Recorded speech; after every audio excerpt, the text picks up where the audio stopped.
that work? Perfect. Sure did. Okay, so we're going to talk about the skin. We talked about the different types of tissues last week. What were the 4 types of tissues? Connective was epithelial, muscle, and nervous, right? Those are the 4 basics. Remember, muscle is there for contraction, nervous is there for what kind of communication? Sending messages, electric communication. Epithelial is for a protective sheet-like covering, and what was connective? Everything else. So things like muscle or bone and blood and fat all fit into connective. So when we look at the integument system, it's a whole system. We think of the skin, and what tissue wants to pop in your mind for skin or protective covering? Epithelial wants to pop in your mind, but remember, this is a whole system. So when you talk about organs and organ systems, they're groups of tissues working together. So the skin's not just epithelium. The skin is epithelial plus nerves. You ever had a paper cut? How do you know that you got a paper cut? Because the nervous tissue sending a signal to your brain. Have you ever bled? Yeah, so that's definitely connective tissue in there. You have the different types of tissue that are making this up. And we'll even talk about when you get goosebumps. What do you think is moving the little hair to give you goosebumps? Or the skin. I actually was talking about it and thinking about it, and I got goosebumps just thinking about it. What's moving or contracting to pull a muscle? So you have all 4 types of tissue inside the skin. We just went through them right there. Sure. Oh.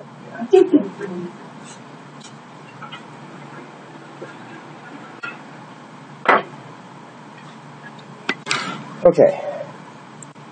Oops. I forgot to say the different functions. So the things we're going to talk about in here, we're going to talk about 4 major structures. First, the glands like the sweat glands, space glands. We'll talk about the hair and the nails, and we'll also talk about the skin itself and the different layers of skin. When we talked about connective tissue, we started talking about the layers of skin. We talked about the epidermis on the surface being epithelial, and we also mentioned, I mentioned that word dermis, which is underneath, which is the connective tissue.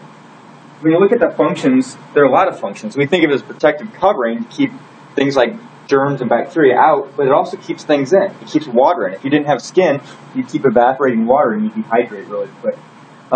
Anybody here hunt? Just wondered. So, I don't hunt, but when I was a kid, to make me a man, I had to clean all of the animals. And what's interesting is that when you remove the skin from the animal, it dries out really quick. When we work with the cats, you'll notice that too. So the skin's important for keeping the water, the hydration in. The skin's important for keeping heat in too. You lose the skin, you lose your heat really fast. Now, we don't think about it much, but the skin makes vitamins. Well, technically it makes hormones, and it's vitamin D. When does the skin make vitamin D? When you're exposed to what? The sunlight. So UV light, sunlight starts making that. It excretes products. When you sweat, you're actually secreting the same stuff that you urinate out. It has urea, sodium, chloride, water, fluids, electrolytes in it. So next time you're at the gym and you're sweating really hard, you take that towel and you wipe it across your face. Think about that. Just wipe all the same things as urine across your face. Something to think about. Not telling you to avoid exercise, but thermoregulation. So with thermoregulation, keeping the temperature in, and metabolic functions, we'll talk about all of these. And of course, the last one is keeping you looking good. What happens to your skin with age? Don't say it looks bad. Right, it loses its elasticity, it starts becoming less elastic or less flexible. It becomes thinner. So all those functions it has start decreasing, like the protection, keeping the heat in. Like my grandmother. Your grandparents, what do they keep their house thermostat at? 70? Like 120, right? So they can't handle the body change as much. Basic skin structures, these you have to know. And a lot of these I haven't highlighted so they're easy to remember. But here's the top of the skin. So if we look at your skin up here, start going down, the very surface that you can see is up here. And you can see all these cells that are dead, and what's the big dark thing that's missing in all these cells? The nucleus. The nucleus is gone. Remember when we talked about the tissue and the epithelial tissue, the further away it is from blood vessels, the more dead it is. So these are the upper layers of epithelium. Then down here we're getting closer to blood vessels. This is epithelium. It's avascular, which means what? No blood vessels. So the closer we get to the deep tissue, closer to the bone and the muscle, you're going to see blood vessels down through this layer. But down here you can start seeing nuclei. So there's where the nuclei started disappearing. Here you can see some strong nuclei, more and more nuclei. And the closer you get to the bottom layer, you see that nice organized layer of nuclei. So since these are all holding hands coming along this bottom layer here, you know the epithelial tissue. This is the epidermis. Dermis refers to skin. Epi means it's closer or more superficial to the surface. So epidermis means the superficial skin. And then right below that, you've got the dermis. So here's the layer separating the epidermis from the dermis. You can see all those nice organized nuclei. Down here, everything's scattered. Right immediately underneath the epidermis, you have this areolar tissue. Was that dense or loose connected? It's loose connected. So there's splotches. It's all over the place. You can see big gaps in here, space in between. Areolar is good because it allows things like blood vessels to move through. There's a lot of space for blood vessels, which is important for this epidermis because now the blood, the nutrients in the blood can diffuse out. As we get a little bit deeper, then we get into this dense connective tissue. Would you say this is dense regular or irregular? Irregular. Right. We're not seeing one consistent pattern. You're seeing some pieces coming out at you. You're seeing some pieces going with the slice.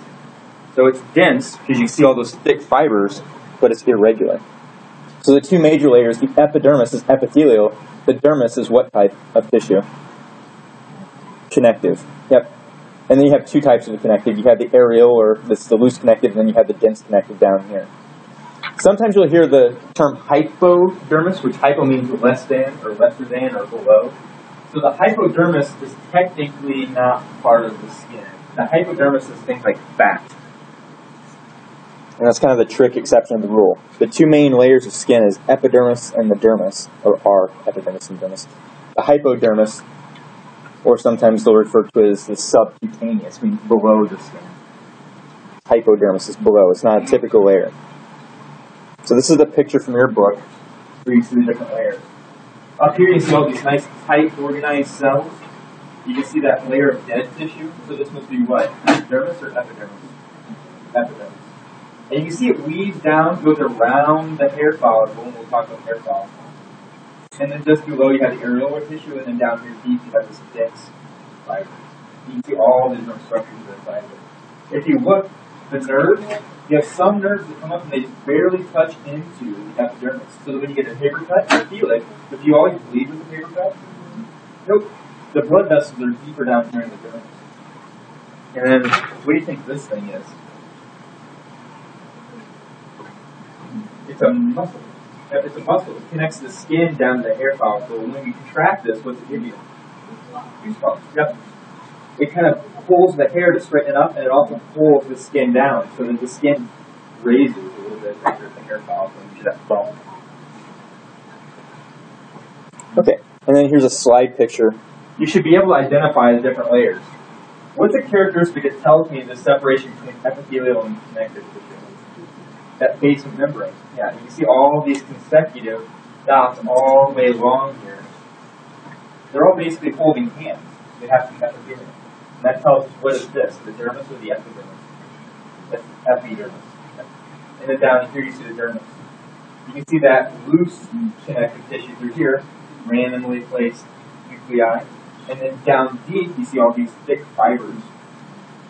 Here you have the dense irregular, and here you have that loose connective tissue areolar. Okay, so the epidermis. Features you want to remember about this. First, this stuff called keratin. So keratin is an important word to get familiar with. It's a waterproofing dense material. So these cells up here at the top, they're packed with keratin. All of their organelles are destroyed. They don't have any nucleus. They don't have any mitochondria. So they can't reproduce. They can't produce energy. There's big bags of keratin. So what benefit does that give your skin? Waterproofing. Yeah. So it helps hold the water out. Things that love oil can seep in. So any chemical that loves oil can still slide through these keratinized cells. Like if you put a patch on your skin, why do they put a patch on your skin? So that you can do what? You don't have to eat the drugs. You can just have them absorb. So would you say those drugs are water-loving or fat-loving or oil-loving? Oil-loving, right. If they were water-loving, it would be really hard to get them into your tissue. Okay, characteristics to remember about the epidermis, it's epithelial cells, or epithelial tissue, so you have to know it's avascular. When you get like a sunburn, do sunburns bleed? Not usually. It's got to be pretty darn intense to get it believed. But what happens is this epithelial layer, this epidermis, starts bulging out, and then it fills underneath with fluids. If it were full of blood vessels, when you destroyed this tissue, it would bleed all over the place. There are 4 types of cells we're going to talk about, and then there are actually 4 or 5 distinctive layers. So the 4 types we're talking about: keratinocytes. So when you see keratin, you want to think of that chemical. A cyte means it's the cell. So these are the cells with the keratin. A melanocyte, anybody know what that makes? It makes melanin. Anybody know what melanin is? It's a pigment. Yeah, makes your skin darker. And then Merkel cells and Langerhans cells, and we'll talk about each of these. So they all have their own slides. And here's just a doodle from your book, with the different pictures. When you're looking at the epidermis again, this is the distinguishing characteristic that separates the epidermis from the dermis. You have this whole line of cells holding hands. You can see the neurons can actually come up into the epithelium. The blood vessels don't. There it goes. Okay, first type, keratinocytes. And the keratinocytes are the bulk of the cells. They're the most. About 90% of the cells in the epidermis are keratinocytes. They're packed with keratin. What was the benefit of keratin? Waterproofing. Yep. It makes a thick waterproofing layer. It's very dense too. So it can take a lot of friction if you rubbed on it. And then I already told you that makes keratin highly connected. We talked about the 3 types of connections. You have tight junction desmosomes and gap junctions. Which one's the strongest one? The desmosomes. Yeah, the desmosomes are actually the strongest ones. The tight junctions are like waterproofing. The desmosomes hold the 2 together. These are really strongly connected. They're termed as desmosomes. And if you don't know what the desmosome looks like, there's one cell. There's another cell. The desmosome had those little wires going through it. And then it had that concrete plaque holding the wires in place. Kind of like the driveway of your house. All those wires running through the driveway to get it so it doesn't pull apart, and then you have the concrete kind of for strength.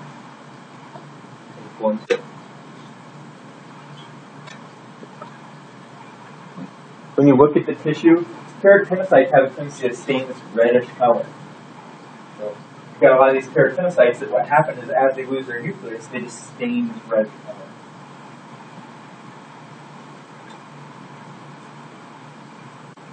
And I put a bunch of details on the slide, but I'm giving you the main points as we go through it. The next one's the melanocytes. When you look at the melanocytes, they're down here along that basement layer, down at the bottom layer. What's interesting about them is the cell is down here, but they have little pathways that they can inject their coloring up to higher layers. What was the name of that coloring? Melanin. Yep. Melanin's the stuff that's in your skin for pigment. Melatonin's in your brain to help you do what? Sleep. Yeah. So don't get those 2 words mixed up. Melanin's for pigment, and you can see the cells at the basement layer, and they just inject, they inject upwards. The main purpose of this is a UV block.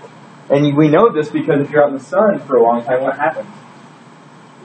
They start making more melanin, and they start pushing it up into the higher layers to create this UV blockage. When the UV rays come through, they come shining down like this, they get hit here in the blackish coloring, and they absorb. If they got deeper in here, they would destroy the nucleus of these cells down along the basement. What would happen if you destroyed these nuclei? What's in the nuclei that's so important? The DNA. If you damage the DNA, you know what a mutation in DNA could cause? Cancer. Yeah, it could cause cancer. So too much UV and not enough melanin can actually cause these cells to mutate and become cancerous. If these cells, the melanocytes, mutate and they become cancerous, anybody know what it's called? A melanoma. Yeah, a melanoma. Are they dangerous? Yes. Because melanocytes, down here at the very basement, they're the closest ones to the blood vessels. If they turn into a cancer, they can get into a blood vessel and go where? Anywhere they want. Yeah. So melanocytes make the pigment. If they have changed DNA and they mutate, they can become melanoma, and they're one of the most dangerous forms of cancer. Well, dangerous form of skin cancer. Let me be more specific. Skin cancer is actually the #1 type of cancer. There are more skin cancers than all the other cancers combined. But why doesn't it kill people as much as the other cancers? It's easily removed. Yeah, easy to detect and easy to remove. If you had a cancer growing in your GI tract, you'd get huge before you even knew it was there. If you get a little ugly mole on your hand, you go, ugh, get rid of that thing, right? And it's gone. So you get rid of the cancer right away. So, skin cancer is the #1 type of cancer, but they're also the #1 treatable cancer. And melanocytes, like you said, they help protect that. So they're down here along the basement layer. They inject their coloring up to the upper layers to help protect those. If a cell up here gets mutated because of UV radiation, what's going to have to do it anyway? It's pushed higher and higher and higher and dies and sloughs off. So if this became a cancer cell, you'd actually eventually slough it off. And this is the information about the cancers. So melanocytes, you want to remember on the basement membrane, they inject their colorings up higher. What's the coloring called? Melanin. And what's the purpose of the melanin? Pigment to protect what? Protect your DNA. Those are the main points. Okay, skin types. When you look at the thick versus thin skin, skin has 5 different layers. 5 technical layers or sheets. When you look at them, the thick skin has 5, the thin skin only has 4. The only difference is the one that's in yellow down here. So as we work our way up, the very bottom or basement layer, which one would you guess is the basement layer? Basal, exactly. So the names actually tell you characteristics about it. But the first layer is called the basal layer, that's the basement layer. That's where you're going to find things like melanocytes. As we go up, I'll show you the different characteristics. There we go. So thick skin has 5 layers, thin skin has, I already told you, 4. It's only missing 1 of the 5. Yep, so thin skin has 4. Where you see thick skin are places where you get a lot of friction, like the palms of your hands and what other part of your body? The feet. Yep, surface of the feet. What do you call that surface of the feet? Plantar surface, right? You were ready. So the plantar surface, right? So palmar surface and the plantar surface is where you find thick skin. Thin skin's other parts of the body that don't have to have all that friction. And then you have 1 layer that's missing, so it's a little bit thinner. And I already answered this question, what the advantage is. Okay, the names of the different layers. So working on your way up, the little cartoon tells you the very basement layers, the basal and valley. So basement layer. And then there's the melanocyte in the basement layer, making it thicker, injecting it upwards. The next layer is called the spinosum, and they call it that. Thank you. They call it that because the little cells are spiny. They have little spikes, and I'll show you a close-up of it in these slides. So the basal layer is where you find the melanocytes. The second layer up is the spinosum, and they call it that spiny structure in between. You can kind of see them in this picture in between the 2 cells of the spine. The next one is the granulosum. It's full of granules. It's full of lots and lots of those keratin granules. For what benefit? Why would you want lots of those granules? Keratin, what was the benefit of it? Waterproofing and strength, yep. And then this only shows 4 layers, so what type of tissue is this?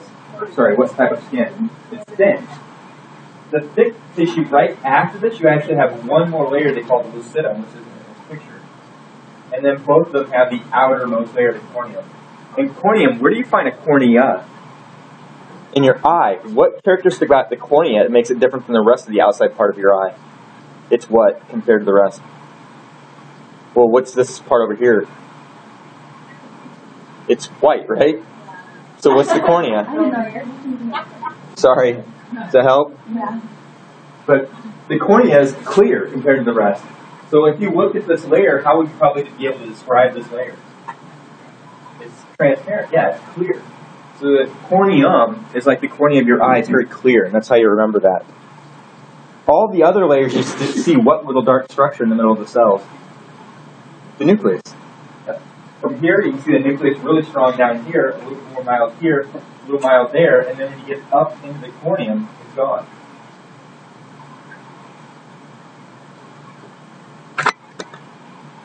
Okay, so the first layer, what was the key cell I told you was going to be in this layer? Well, this is the basal layer, right? So basale, the melanocytes. Yep. So these are full of those melanocytes. And they also get that darker characteristic. And you can see this nice dark characteristic goes along and separates the connective tissue from the epithelial tissue. That's a layer of cubes. What's going to happen to the cubes as they move further and further from the basal layer? They die, number one. What happens to their shape? It gets squished. So what would you call the epidermis? What type of tissue is it? It starts with cuboidal, but by the top it's squashed. It's not transitioning, that's just the way it is. Squamous, how many layers? Stratified. Yep. So if we go back, I think it was the last one. Yep. You can see the more superficial cells become squashed like this. And then they look really flat at the top. But it's stratified and it's squamous. So when you think of skin or integument tissue, you want to think of that stratified squamous.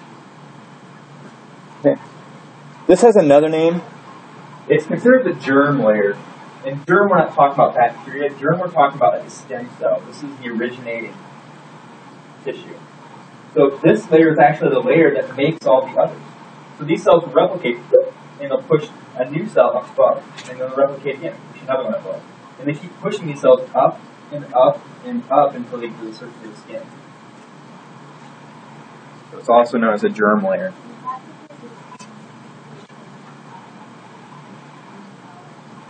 Yep, this is the layer that's doing that. This is actually the layer that's turning over all those new cells.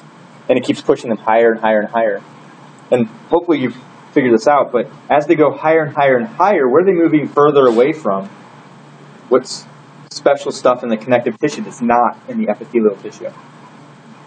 The blood vessels. So as they replicate and they move further away from the blood vessels, what's eventually going to happen? They die off, right? So they die, and then they can actually flake off, and I'll show you pictures of that later. And you know that when they flake off, like when you get a sunburn, or if you look under your bed and you see all that dust, most of that dust on your bed is actually you, or spouse, or kids, or whoever's in the house, or pets.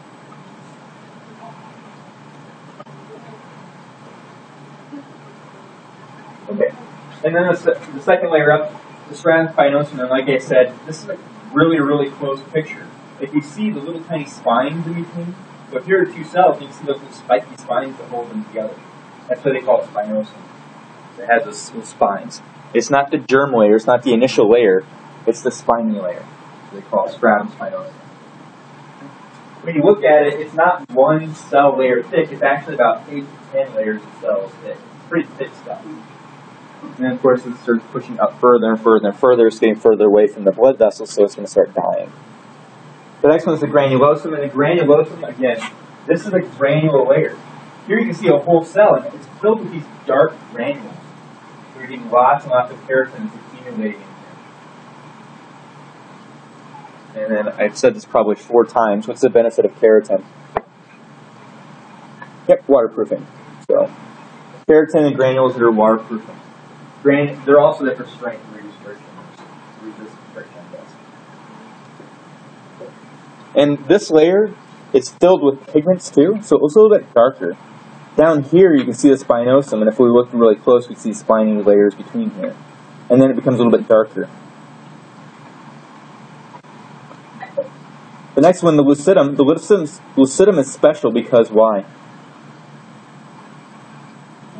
It's only in thick skin, right. So this layer, right above the granulosum, this layer is already dead. You can see the nuclei are gone. It's kind of dark stained, and you only see it in thick skin. In thick skin, it's the 4th layer. Yep. In thin skin, it doesn't exist, but in the thick skin, it's the 4th layer. And then this layer, it's all the cells are dying. Their nuclei are exploding, their organelles are exploding, so they still stain really well. You just can't see a nucleus. And by the time we get to the next layer, the nuclei are gone, they're completely dissolved, the organelles are completely dissolved, so they don't stain very well at all. So what's it going to look like? What color would it be if it doesn't stain anything? It would be transparent, it would be clear. So that would be the what layer? Stratum? Yep, the corneal layer, corneum. Here you see the granulosum layer, then you can see the lucidum, and then at this point, they kind of fade. You can see the organelles are dying, they're disappearing, they dissolve. The nuclei is dying, dissolve, And all of this looks really transparent or clear. And that's the layer that typically flakes off. Those desmosomes, they hold really tight still. That keratin's like glue holding everything together and waterproofing. So if you do have a sunburn, that's why you can take a plate and you just peel a long sheet of skin off because all of these things are held together really tight. And when you hold that up, you don't see the nuclei in there. You see it kind of transparent. So if you have this thick sheet of sunburned skin, you can almost see right through it. It's clear. And this is usually about 20 to 30 layers deep.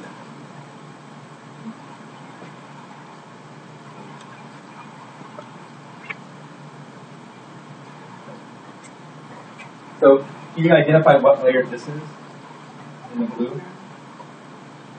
It would be the stratum corneum. How do you know it's corneum? It's clear. Yep. What would you call this bottom layer here that's forming this dark line? Stratum is that layer, the basal layer. So this dark layer down here is the basal layer. What did I tell you the type of connective tissue just below this? And look at the random nuclei. Here's one, there's one, there's one, there's one. Loose connective. Do you remember the specific type that started with an A? Areolar. Yep.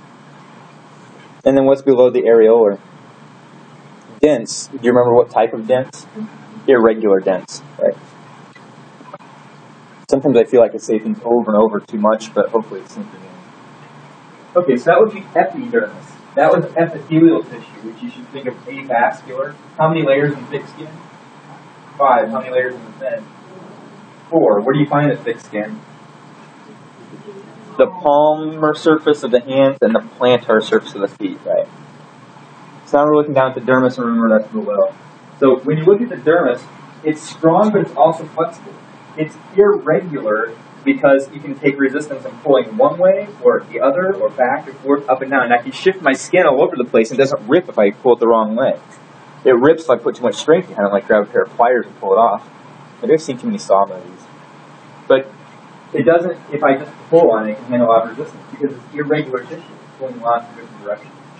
And I told you before, this very first layer, the first layer down here is areolar. And then down below, this one you use irregular dense. When you look at the characteristics of the dermis, what makes it different the epidermis is number one, connective tissue. Number two is it has what the epidermis absolutely doesn't have. Blood vessels. Yep. So it's vascular. It has blood vessels. When you look at the patterns, this is kind of cool. The patterns kind of push up and down. They're not super regular patterns. They create these ridges. And these ridges form the layers for the epidermis, which form the layers of the surface of your skin. These can be organized in a really cool way to form fingerprints. So you can burn off the epithelial layer, the epidermis, and because of this connective tissue pattern down at the bottom, your fingerprints will actually regrow to be the same. You know, damage you destroy the connective tissue too.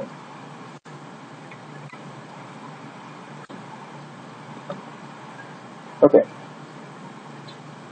So like I said, the top 1/5 is areolar, that's loose connective. The remaining 4/5 is dense connective, what? Regular or irregular? Irregular. Yeah. And then you can see all of these fibers, these collagen fibers. They're thick, dense fibers. You see this one's kind of running along with the grain. I guess it's a woodworking tool, but with the grain means it goes along with the slide. Where some of these are actually coming out. So they're coming in this direction compared to the slide.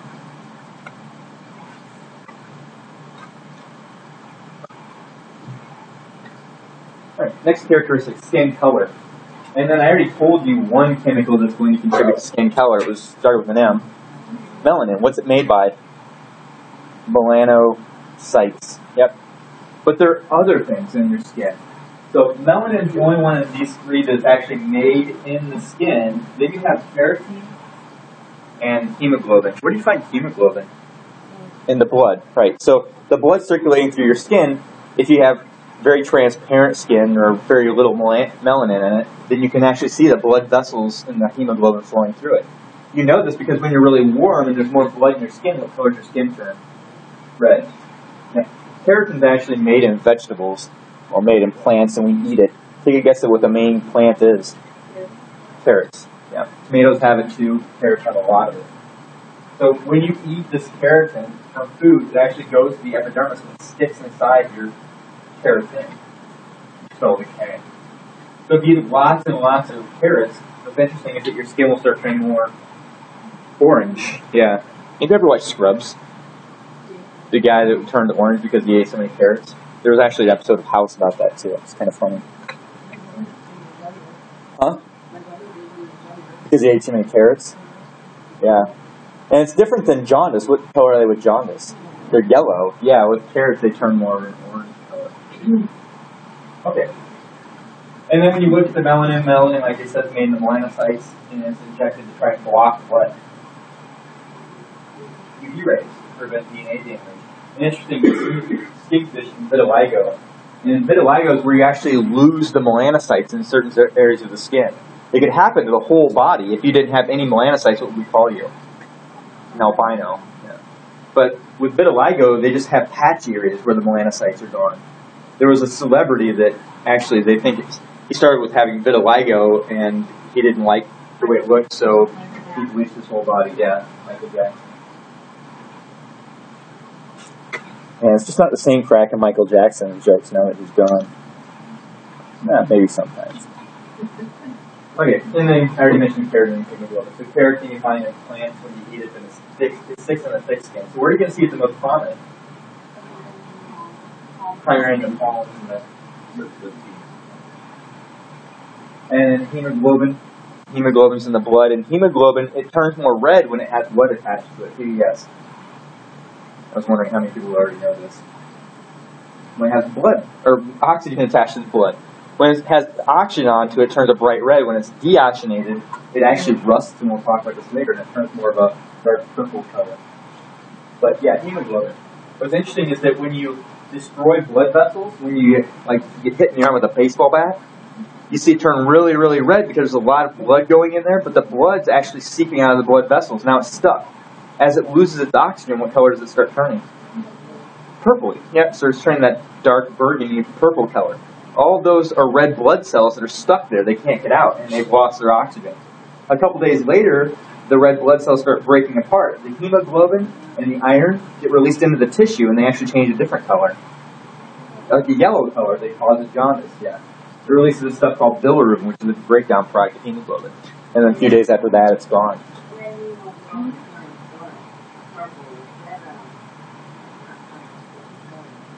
It doesn't have to be. Yeah, just if sickle cell can cause blockages in areas that would cause that purpling. Huh? Sickle cell shouldn't turn all of your skin into color. No. Sickle cell, the actual cells themselves change shape and they get destroyed. So one of the first things you're going to see with people with sickle cell is they'll actually look more pale in color when they're going through that sickle cell crisis because they're losing blood cells. And if you're losing the blood cells, it's like spleen and liver, then you can't see the hemoglobin as well. Okay, and then next some appendages. So these are things that aren't technically the skin, but they're made from the skin. So you've got the hairs, the glands, and then the nails. When you look at the different layers again, here's your epithelial layer, so epidermis. Here's connective tissue, and you see where the bulk of this stuff is at? Is in what? The epidermis or the dermis? The dermis. The epidermis, if you look at it, it's continuous. It will actually dip down around the hair and then come all the way back up. But most of the actual structures sit down into the connective tissue in the dermis. Oops. So the first structure, the nails.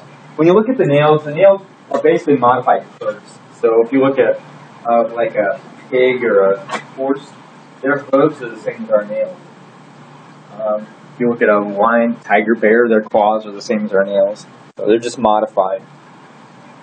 Their skin, they're made of keratin, but they're made out of something called hard keratin. So the skin has a soft keratin to it. The nails and the hair are made of hard keratin. It's more densely packed, so it's more firm. You can squeeze on a nail and bend it. It's just more firm than your skin. When you look at the different sections, you can look at the actual nail itself. The nail plate is what we primarily look at. The little moon-shaped structure down here is the lunula. And if you see luna, it means moon. So it's kind of a moon-shaped structure. And then the free edge is the part that when you get a manicure, French manicure. I always take my time and say that correctly. But when you get a manicure, that's the part that they paint white. Free edge. So those are the main parts, the middle of the body and then the free edge. Okay. Back here, the cuticle, epiconium. So this cuticle, there's a myth that says that this cuticle is actually what forms the nail. It's not. The cuticle is just a border between the rest of the skin and the nail. And you see it bends around and comes in. The actual part that makes the nail is down here, and it's called the matrix. The nail matrix. The nail matrix forms the nail here and here. So it thickens and gets pushed out at the same time. So as it grows, it gets longer. And then as we age and we get older, what happens to your nails? They get really thick and nasty. And then that's when you shouldn't wear sandals anymore, right? You get that gross, thick, ugly looking nail. How many people have heard that when you die, your nails keep growing? Okay, everybody's probably heard it, but it's false. It's not true. All of these are living cells. They're live cells. To make things, they have to have nutrients from the blood. They have to have oxygen from the blood. When you die, what happens to those nutrients and oxygen? They stop moving, right? So there's a limited time. Usually it's less than a day, hours to a day. Well, this tissue will keep making nails. But after that, they're done being made. The reason that myth came about is that a long time ago, it still happens, but when people would die, the one day of the week when you have the most heart attacks is guess what day? It's a certain day of the week that has the most heart attacks. It's Monday in the morning, right? So in Monday mornings would come along, and guy would shave, he'd get all ready for work, he'd head to work, and then have a massive heart attack. But he was fresh shaven. When he was on a slab in the morgue for 2 days, guess what happened? It looked like his hair was growing on his face. So his hair was starting to be apparent again. What was it? It wasn't the hair growing. It was the skin dehydrating, right? So the skin was drying up, and when the skin dries up, it pulls back and retracts. When you shave or you trim the hair, you cut it off the surface of the skin. And then it just grows back, right? When the skin pulled down because of dehydration, it made it look like the hair was actually growing up, but it wasn't. It's kind of like when you shave and then you get goosebumps, what happens? It pokes it up to the surface again and it looks like it's growing really fast.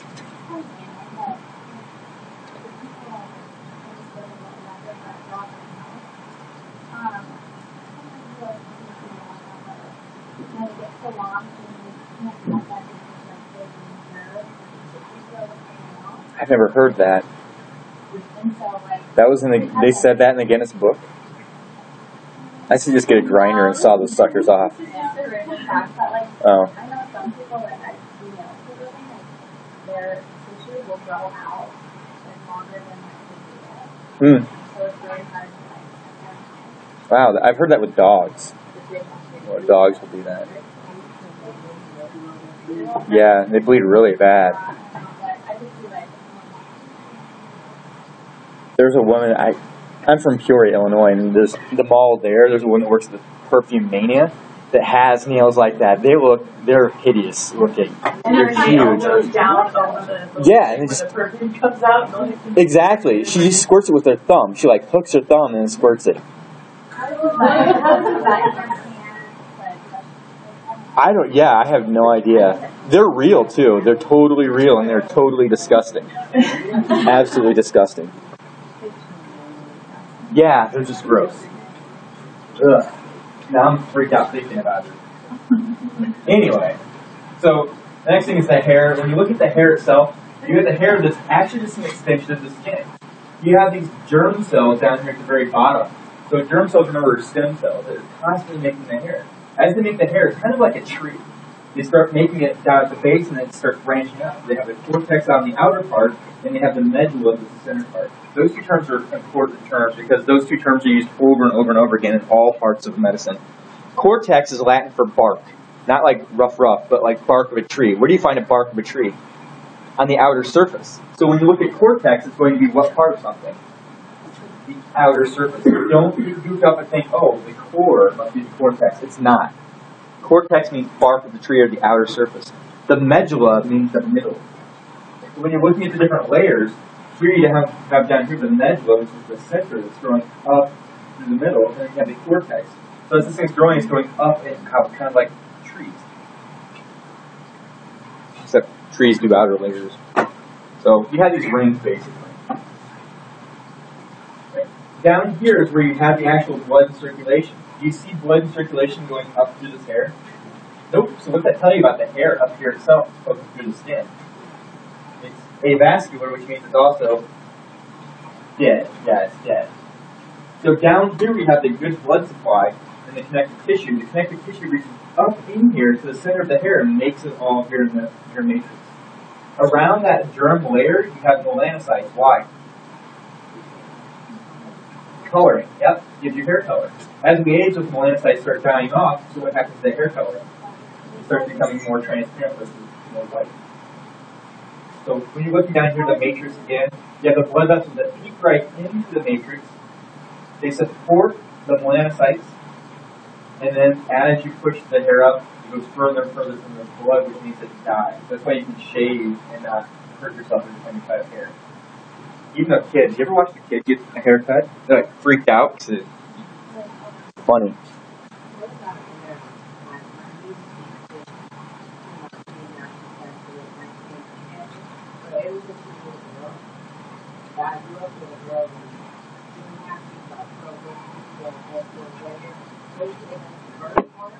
Yeah, some people just in that area they don't have many melanocytes. I have a friend that was like that. She had a small birthmark on her head, and she had this white patch of hair since she was a child. It just happens like that. It's the same idea as vitiligo, where you.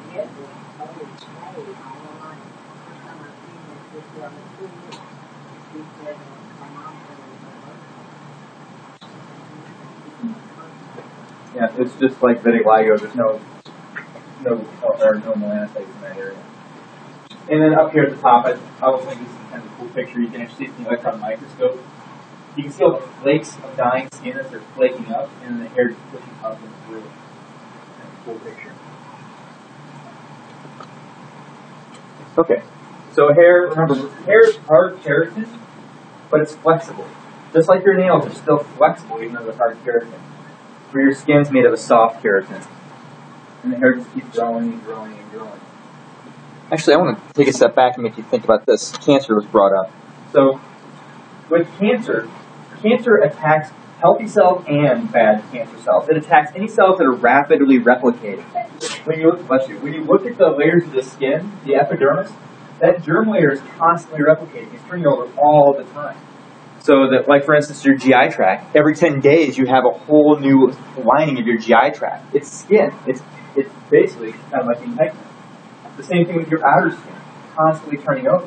That's why when you have a sunburn, like a week and a half later, that skin's already peeled off and you've got new healthy skin underneath. When you take a chemotherapeutic agent, they go straight to these cells and attack these cells and stop them from replicating. So if you stop them from replicating, what's going to happen to their hair growth? It stops growing. And if it stops growing for a long time, what do you think is going to happen to it? It starts getting brittle and breaks off. Yeah, it falls off, it breaks off. So people that are going through chemotherapeutic agents usually experience what? Hair loss. Okay, and then I already made that point that hair and nails are made by living hair cells. Or living cells. Okay, so the hair and hair follicles. When you look at the different structures, this is the actual shaft that is poking up and out of the skin. The follicle is the area that's growing into down here. The bulb is the general area that has the matrix and the blood vessels. And then that part with the actual blood vessels is very typically pillow. The hair root is the part that's below the skin. And then this extra thing we're going to talk about, the sebaceous gland. It's a fancy word for an oil gland. So as you're growing the hair, you have these little oil glands that are pushing oil onto the hair. It's a waterproofing agent and also keep it shiny and healthy. As this oil pushes up and over, that oil is also supposed to be there to help resist the weather, like hot weather, cold weather, dry weather, to keep your skin young and youthful. That's why if you don't have very much oil or you're constantly washing your hands, what happens to your hands? They get dry and they start looking older fast. So the moral of the story is bathe once, twice a month. So you keep that oil. Like for instance, lanolin. Anybody ever use lotions with lanolin in it? Lanolin is oil of a sheep. It's actually sheep oil, and you're rubbing it all over your hand. So you're replacing your oily skin with oil from a sheep. I think I already mentioned these two things. The medulla and the cortex. Medulla is the innermost region, and the cortex is the outermost region. This is looking down. Don't be tricked by this. This is taking a piece of skin and slicing it across the hair follicle and looking down in the follicle. So you see the hair here growing up and at you. Here you see the outer layers. Here you see the middle layers. What do you call the middle layer? The medulla. So the medulla is there. And then the outer layer, cortex. And then this is actually the wall. So it's like looking down a tube. If I had a test tube with a hair growing straight up the middle of it, and I'm looking down, this is actually the wall of the test tube, going all the way around. So you can see all of those skin cells. That's why I say sometimes it's a tricky one to look at, because you're actually looking down into the hair follicle itself. Right, and then this is the slice. Same picture. Before we're looking at straight in, now we're slicing across the same structure. So here you fill it down here. Here you have the medulla. Here you have the cortex going down. And then you have the wall around the outside.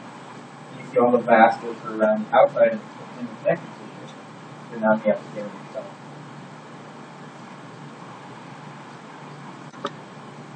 And then here's an actual microscope slide. So you can see the hair itself. When they slice across that, the hair is not uniform all the way down, because when they slice across it, you'll hit it as it's a little wavy, and you make it a little thin in some areas, and you have a little bit thick in other areas. So here's the fillet. You should be able to name these things. The slide on here, you can go back and look at it. Here you have the fillet. It's going up to the hair root, and it's going out here, the hair follicle itself. And then these other structures. We haven't talked about this yet. There's one of those muscles. What's this muscle going to do to the hair? It's going to pull on it, cause it to stand up, and it's also going to pull down the skin and give you a pinch bone. Here you can see the little glands that are making oil. You can see how this gland goes up and onto the hair follicle itself. There's the beginning of another hair, more of the glands, and a piece of muscle. Okay. And then that little muscle has a special name. It's called the erector pili. So it's spelled differently than you would think. Erector, when you're talking about anything going erect, it means it stands up. Like Homo erectus means upright man. We stand completely up. When we talk about muscles that are erector, it means it's going up and down. So it's called the erector pili. When it pulls in the hair follicle itself. Standing up a little bit, it pulls down on the skin, pulling and retracting the skin. Here you can see the oil is coming up at the surface of the skin and filling that hair. So if you overwash your hair too much, what happens to your hair? It dries out. Yeah, you remove the protective oils and it dries out. Oh, sorry, I forgot the other structure. So that was the muscle itself. The next thing you want to look at is called the hair root plexus, and the plexus is actually nerve endings wrapping around. So nerve endings wrap around the hair. If you pluck a hair out, it hurts like crazy. The benefit to having these on there is that if something walks along your skin and it kicks one of those hairs, it triggers that nerve and says, hey, there's something moving there. You've ever watched the Venus flytrap? What's kind of cool about that is that it has a bunch of little tiny hairs inside of its mouth. If you trip one hair, it doesn't do anything. But if a bug gets in there and trips two hairs at the same time, then it goes and grabs a hold of it. Our body's set up the same way. We have these little traps. If you trip one hair, it's no big deal, but if something's moving across you and trips two hairs in a pattern, you smack at it. And there's something there. So that hair root plexus, actually now that I look at this, it doesn't show it very well. Here would be the nerves coming up and circulating around. What is this, red and blue? Those are blood vessels. So the hair root plexus wraps around the hair and just detects things. Up in the top is a really big picture of the plexus. It's got wraps around. So it holds on so that if you trigger that hair, it sends a sensation to your brain that says there's something there. And then back to that picture again. I already pointed this out, but there you have the erector pili. Where it's connected to the epidermis, and it's all connected down to the hair root. Bless you. I think that was a sneeze. Okay, and then hair types are a few types. One called villus or the wool type. When babies are born, you ever notice they have like fine layer of fur over them? That would be considered villus. Yep. And everybody has it on their face, whether man or woman. You still have those little tiny hairs on your face. Those are fine hairs. When it becomes coarse, then we call them terminal hairs. Like men on our beards, those are terminal hairs. Terminal hairs are coarse hairs. Hair on top of your head, axillary hair, those are all terminal hairs. So, man places. And androgen is a masculinizing hormone. So, the place you see typically some terminal hair is stimulated by androgen. So, what would be a good example of an androgen? What hormone do you associate with men? Testosterone. The places that are sensitive to testosterone. Alright, your hair grows about 2 millimeters a week. And then what's kind of cool is that it goes through active and inactive phases, so it'll grow quickly for a short time, and it slows down. And it grows quickly, and it slows down. And about every 4 years, you actually shed most of the hair. And then it's replaced by another one, so it keeps turning over and over and over again. Okay, the glands. First one are sebaceous glands. So sebaceous glands release a chemical called sebum, and that's a fancy word for oil. So sebaceous or oil glands. They release sebum. This is kind of gross, but they don't actually just ooze out oil. See all these cells?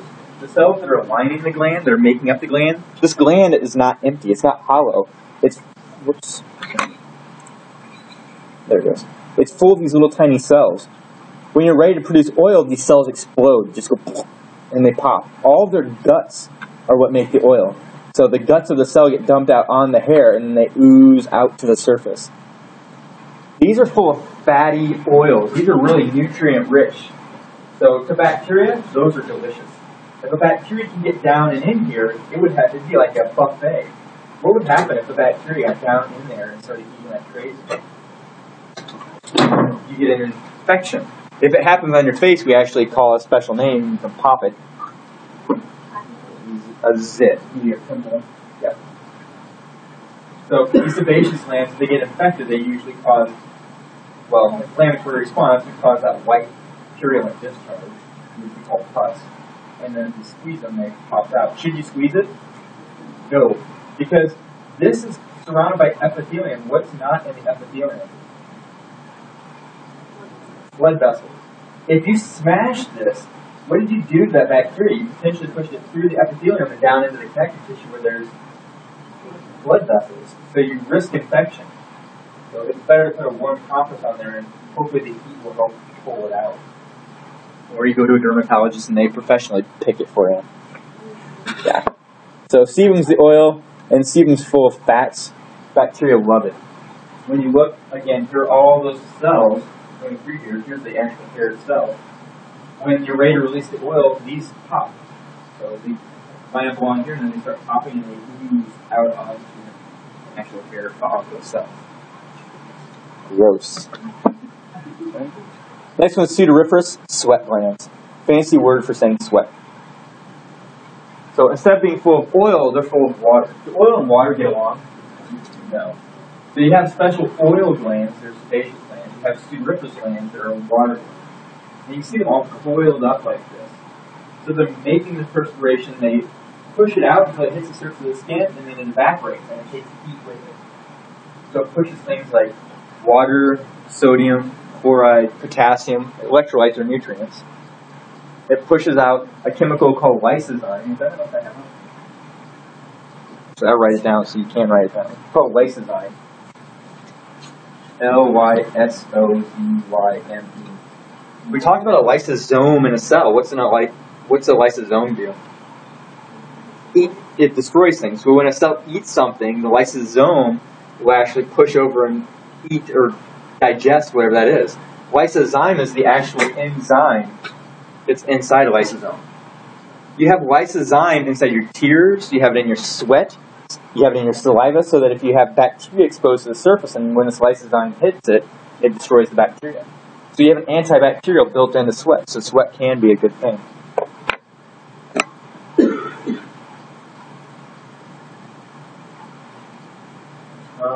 sweat a lot in your armpits, you're also releasing a lot of oils in there too, and that bacteria eats that like crazy and makes you stink. It's actually the bacteria that makes you stink, and not the sweat in your armpits that makes you stink. Okay, so superficial glands are distributed all over the place. You have about 2.5 million on your body, so they're everywhere. And you have two subtypes, the merocrine and the apocrines. Okay, first one's the merocrines, more abundant. You see them a lot on the palms, the soles, the forehead. You ever gotten nervous when you get sweaty palms? Your forehead starts sweating? These are the ones we saw in the picture. They're simple, coiled up, tubular glands. They're all over the place. They're the most abundant. When they push fluids out to the surface, their primary purpose is evaporation. So they take the heat, they pull the heat off of you and evaporate. So what's a good thing? When you go to the gym, when you're done exercising, your body temperature is really hot, you're sweating like crazy, then you wipe the sweat off, you're defeating the purpose of the sweat. You leave it there. Just take all your clothes off and fan it out. You know, let it go. I lost somebody somewhere. You should share. Yeah, if you're sweating like crazy and somebody looks like they're too hot, just go over and give them a big hug. Rub your sweat all over them. Share. Just kidding. I hope. Yeah, I don't know the extent of the truth, but I do know that they can't get rid of extra heat. So. Yeah. When you're hot, yeah, you do the same thing. You start breathing heavy, blowing off the heat. And water, too. Okay, and then here's just an example of them. So when you're looking at them, you can see this, you can't, since it's coiled up in a slice, you can't see all of the coils, but you can see the tubes, how they come out here, go back in, come out here, go back in, come out here, go back in. They weave in and out all the way through here.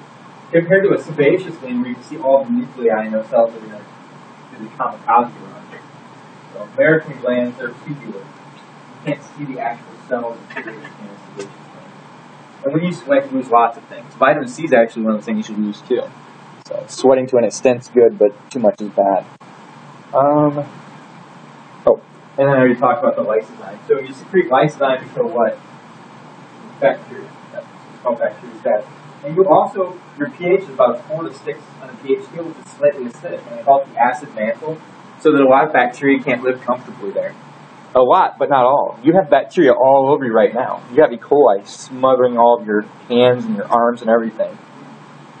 When you hear about E. coli outbreaks, it's typically two groups of people that get it.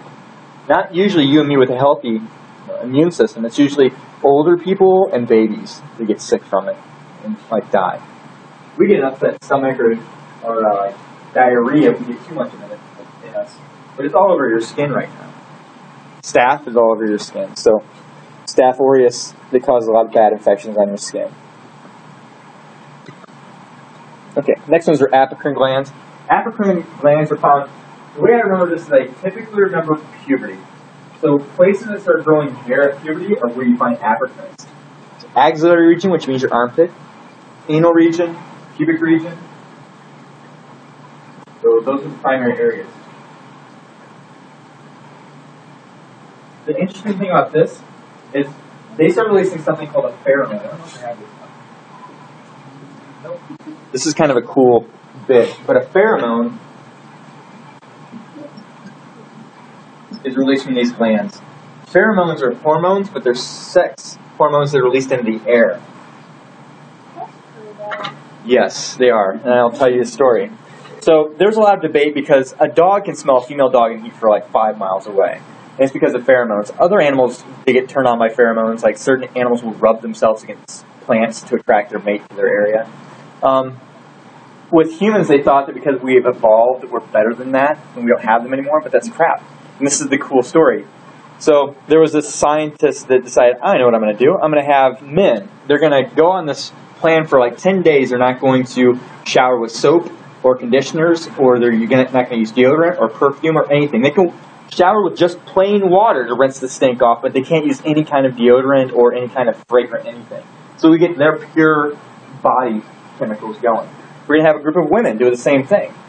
Then after the 10 days, we're going to put them on a treadmill with this brand new shiny sweatsuit, and we're going to have them sweat like crazy into it. They sweat really bad into it, and then as soon as they're done, they pull off their clothes and they put it in a jar. And they label the jar with just a letter. So man A has jar A, man B, man C, man D, man E. And they line up these jars, and then they have women come along, not seeing the man, not knowing anything about the man except that letter, and inside the jar is a sweatsuit. So they have the women take the lid off the jar and stick their nose over the jar and smell it, and then rate how attractive that man is based on just the smell of his clothes. And what they found is that, yeah, it's sick. What they found is that the women rate the men more attractive based on how much testosterone and sperm production. So the pheromones are indicative of how fertile a male is. And they thought, well, we'll do the same thing with a woman. And they had her put her stinky sweat clothes in jar A, B, C, D, or E, whatever. And men came along. Men would do the same smell test, and they'd say, well, she must be this attractive. Guess what made the woman more attractive?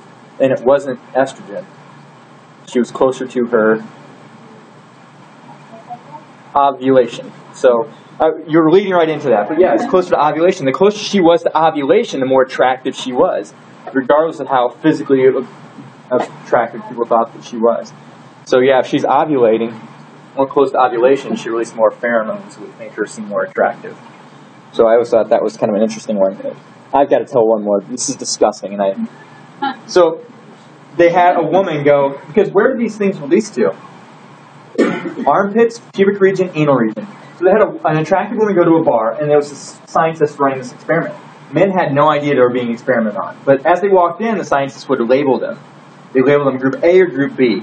And they tell the woman, okay, if this man has an A, if we label him as A, you have to go up to him, you have to talk to him, and at some point in the conversation, you need to touch his face. But before you touch his face, without him seeing, you need to rub your armpits.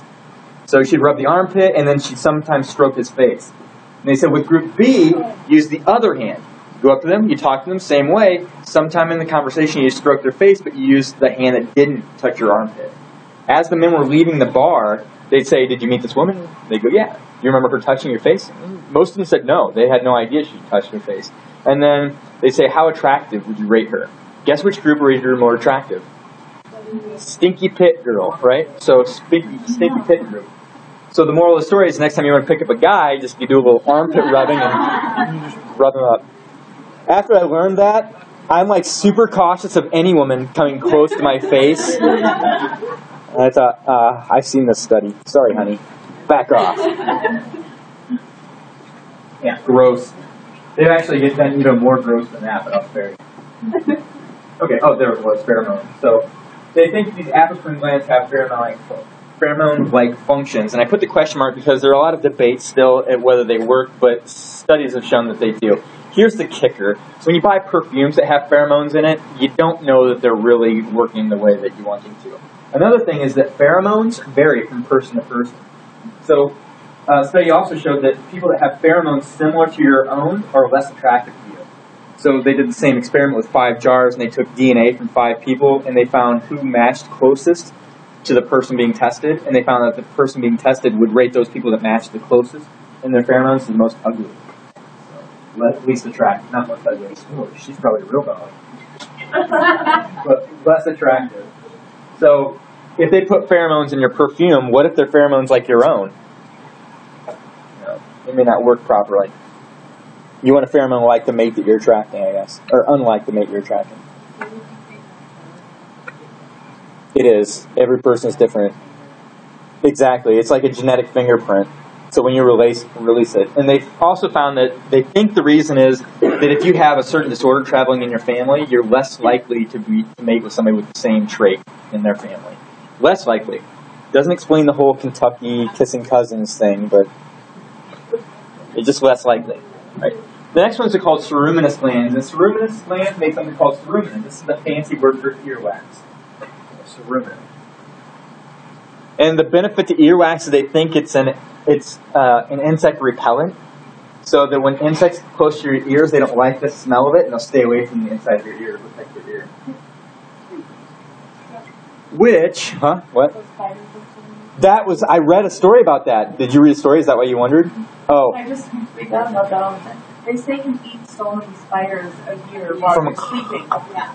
And so, it's just like, go to sleep like this.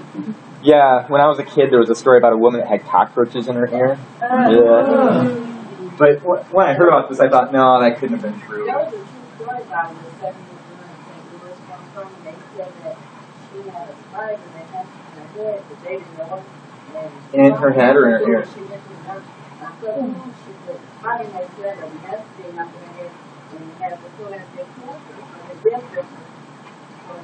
Wow. They said it was, Wow, that's weird.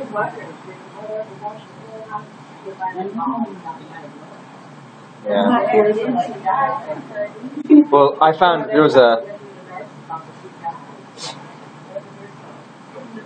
Yeah, well, you wonder how they didn't catch that. Like, even the people around her, not just the mother, why they know the mother wasn't taking care of her. But there was a spider incident. I remember reading about it less than a year ago. It was in Japan. There was a woman that came in with really bad earaches, and when they went in to look, they actually saw a spider peeking out of her ear. And they took a picture, and I actually have the picture somewhere, but I didn't put it on here. No, I'm not. So it's supposed to reduce the insect from getting in there. But now, There was a movie where two girls, yeah, What? and they were in the Japanese prison, and a cockroach or something crawled into her ear, and she started hallucinating, and I think the movie. oh, it was like a documentary? No. Oh. Claire Danes. Well, if it has Claire Danes, it has to be real.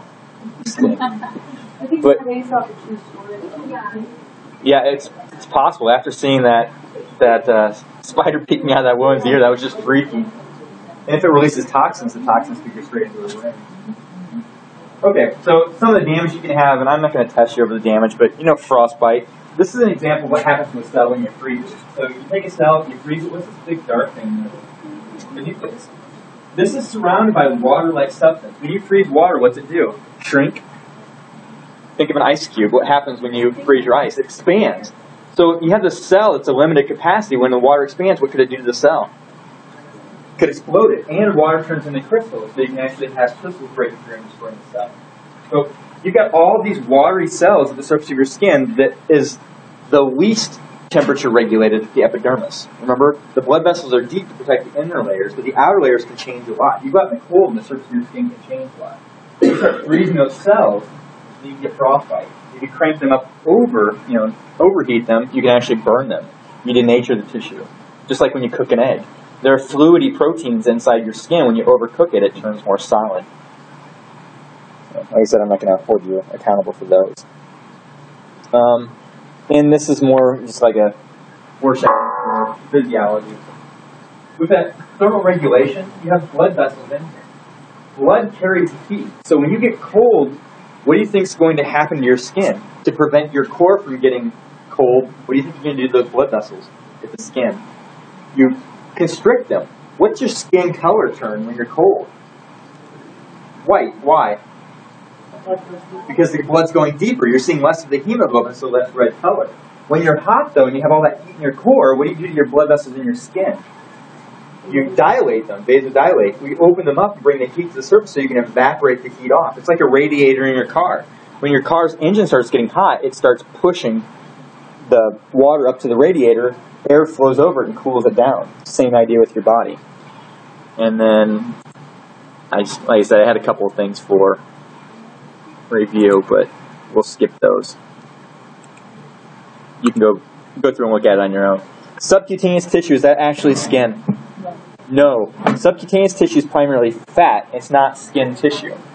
It's not considered the dermis or the epidermis. What's the name that they call it that might confuse you? It's not dermis or epidermis.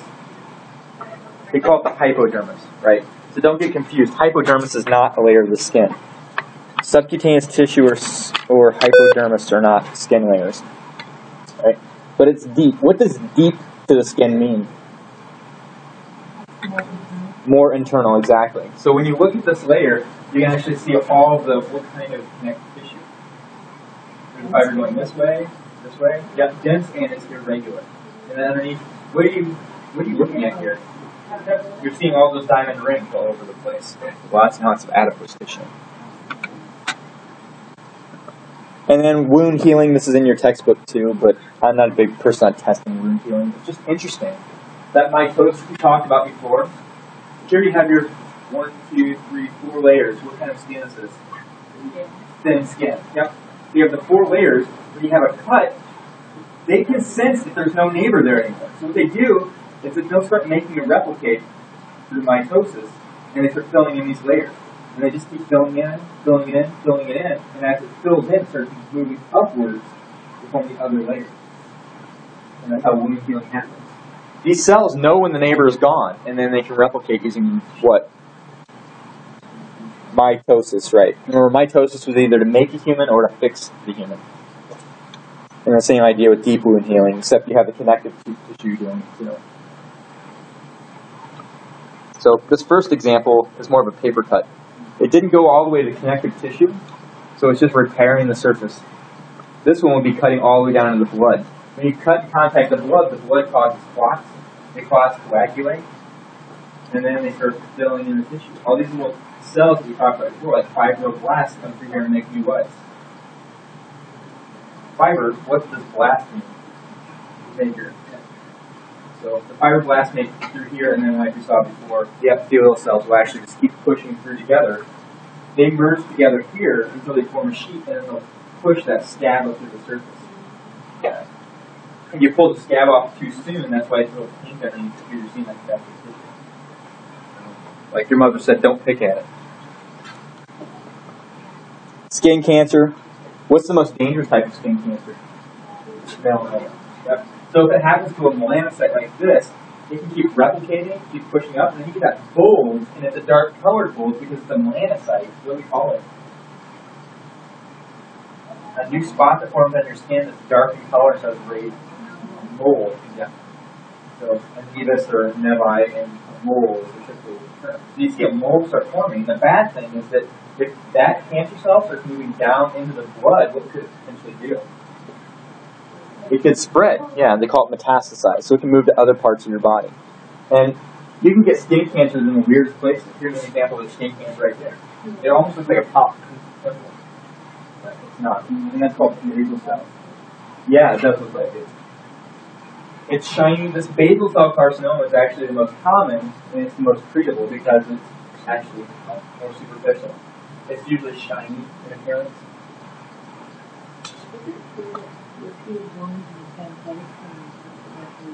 It could, yeah, it could. If you're rapidly replicating and you're damaging cells at the same time, it can potentially cause cancer. The next one called squamous cell cancer, carcinoma. These look a lot like the basal cells, but they're more crusty looking. So they have more of a rough edge, where that basal cell is shiny. Those two types of cancer, basal cell and then the squamous cell carcinomas, they typically happen in the nose, the ears, the top of the scalp, the neck, and the shoulders. Why? Those are all the highest exposure to the sun. These are a little bit more dangerous than the basal cells, and then, of course, the worst one's the melanoma. The melanomas are identified by the dark color. So they look for the ABCs. So asymmetrical means without symmetry, so it's this weird shape. Check. There's one bad thing. If they have irregular borders, so the borders kind of jagged, check. There's another one. If it has more than one color, like it's black here and it's light brown through here, check. There's a third bad sign. And if the diameter is more than 6 millimeters, so if it's wider than a pencil head, or an eraser on a pencil, then you want to get it checked out. They actually added an E to this called elevation. So if it's rising rapidly, you want to get it checked out too. But when you look at any kind of a new form like a mole, you use ABCDs to see what's going on. When they describe burns, burns are kind of interesting. There are 3 degrees. So you have partial, superficial, and full thickness. Partial thickness means you just damaged the epithelium. Is it going to bleed? Nope. It's just the epithelium. What happens is you get usually a bubble or sometimes you have a boil. Oops, sorry, the wrong one. This is partial thickness. This is 2nd degree. So partial thickness is a sunburn. 2nd degree is when you've been in the sun way too long, you get that boil or bubble. So it's heated up the connective tissue, and the connective tissue leaks up into here. It makes this, basically it's plasma. It's blood without the red blood cells. So it's plasma. Should we pop that? No, because you have exposure to connective tissue. That can cause an infection. And a 3rd degree means it goes all the way through the 1st, the 2nd, and into the 3rd layers. So it goes to the epidermis, goes into the dermis, and then it's actually damaged the hypodermis down here at the bottom. What is the hypodermis? Primarily fat. That's how they degree the burns. And I just put some pictures on here. So there's an example of a first degree burn. There's a second degree. No, this is second. Yep. There's another second degree, and you can see that boil. It's not bleeding, but they're full of fluids, which is plasma. There's a third degree. So third degree chars the skin typically, or it turns the skin white. Yep. Like that. There's a third degree. What? Third would, yeah, you get a third degree. There's a campfire burn, obviously third degree. Bathtub scalding, third degree. Somebody put a patient into a bathtub without checking the water first. And then this one you can actually see breaks in the skin. So there's an example. You see the break in the skin, see the second skin.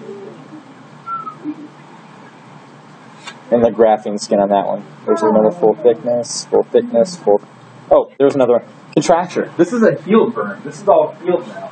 But the problem is that it healed, and if the scar is flexible with the original tissue, no, it's tough. And as it starts tightening, it actually starts pulling. This is that range of motion. That's as far as that person can bend their arm now. So when somebody has a burn, they try and go to the full range of motion and let it heal that way so that they have that flexibility. Nope, they can't go extend any further than that.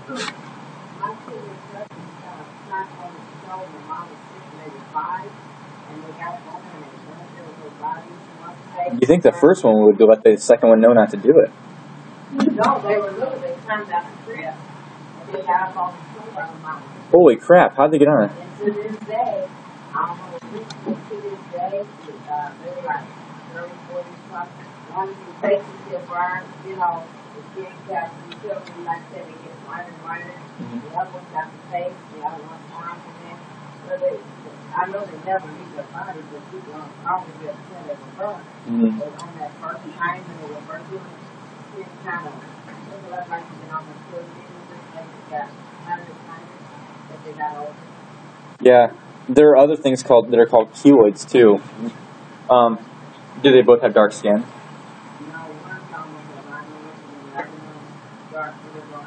Usually the darker the skin, they have a higher tendency to have something called keloid, where it's a raised scar that makes it look even worse. Like even people getting ear piercing, it raises up above the normal scar area.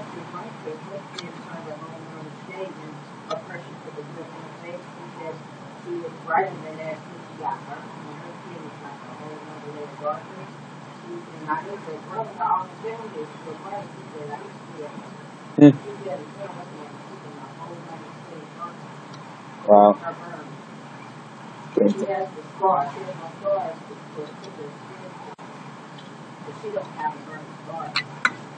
It's interesting. This last one, somebody just mentioned the skin grafting. What they do with a skin graft is they'll take little patch of your own skin. They can run it through a mesher so that you have this little square, and then when they mesh it, it's kind of like a fishnet. Because you can pull it out. They don't cut holes in it. What they do is they slice lines. So they don't remove any tissue. They just slice little tiny lines in it, and you can pull it, and it spreads. So they can take a small area like this, and spread it over a larger area. So it's kind of like this. They cut the patch off, they mesh it, and then they can spread it apart. So there's an example again.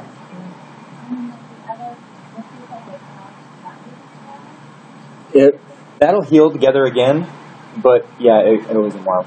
Isn't the weakest part of the body what's getting to the buttocks?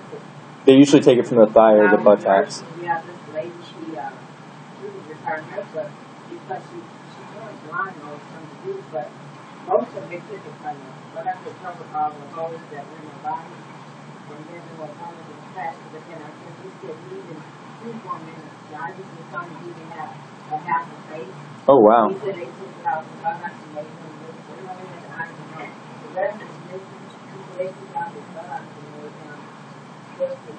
Yeah, it's the best hidden place too because, well, you probably won't be wearing a phone to the beach after that.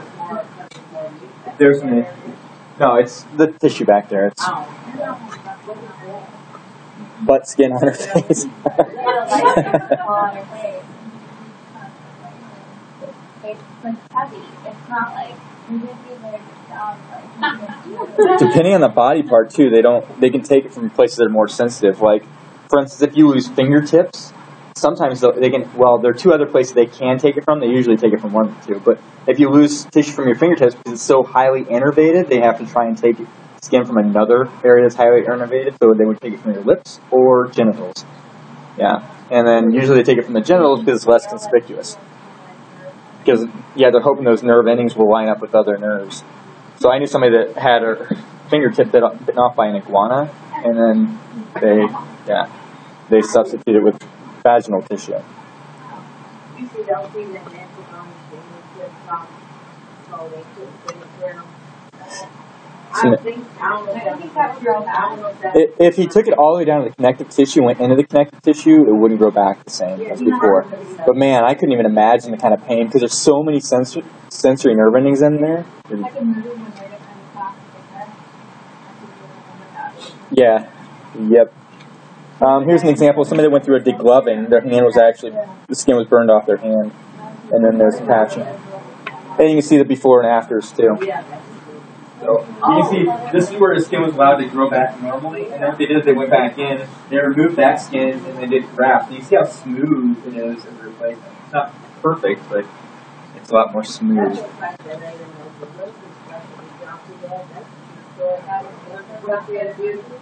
Face ripped off by a monkey? I've never heard that. No, you haven't heard a story. No. Had a monkey.